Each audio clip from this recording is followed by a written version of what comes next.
I woke up one day and the two fingers were numb, and I thought it'd go away on its own in a couple days.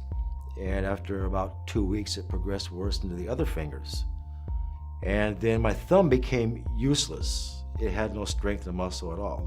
After that, I went to my chiropractors. We tried for about a month and a half. The first 2 weeks helped quite a bit, but then it was going back to worse. I came to Basic and saw Dr. Farmon for pain management treatment.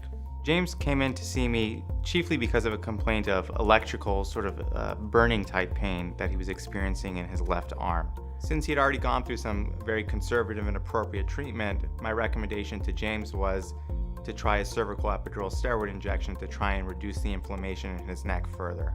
I want to avoid surgery as much as possible. Who wants to have surgery done?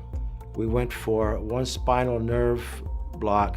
We take a needle and under x-ray guidance, guide it in between these bones and deposit the needle and the tip of the needle over the nerves where the bulge exists. And once the needle is in the right position, which we can see under x-ray, we inject a cocktail of medication to A, numb the nerve to try and get rid of some of the pain, and B, add a steroid to the nerve to try and reduce the swelling and the inflammation. I got 50% relief from that.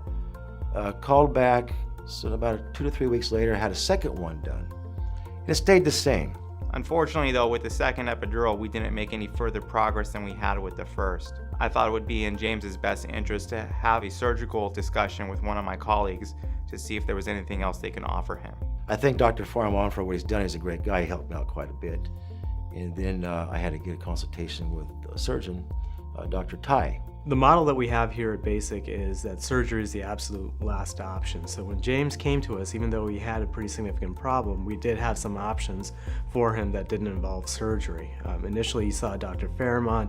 Our goal was to help alleviate some of the pain, see if we could get him into a program that could recover the function in his hand, and if we did, we would be able to avert surgery. If we didn't, we had a plan for a minimally invasive outpatient procedure, but as I told James, that was our last option and that we wanted to try everything else possible before going to surgery. He said he would do a surgical procedure called an ACDF, an anterior cervical discectomy fusion, taking the disc out, putting in a surgical implant and taking the place of the disc and doing a bone graft so that the vertebrae would fuse together as one. Traditionally what's done is surgeons will take out the disc, they'll put in some sort of graft, a large plate over the vertebra with screws that then fuse these two levels together.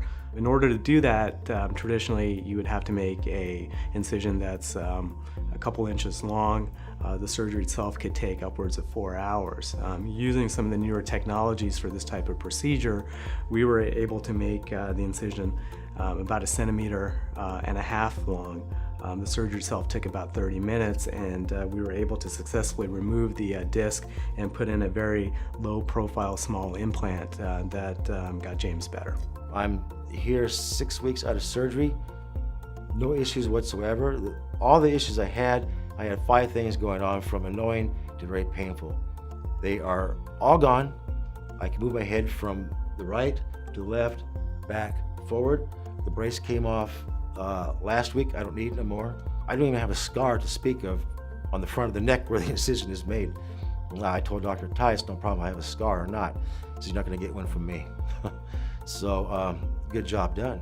I really firmly believe that here at Basic, they believe in moving lives forward. Well, they definitely have my life moving forward. I just want to say thank you to Basic.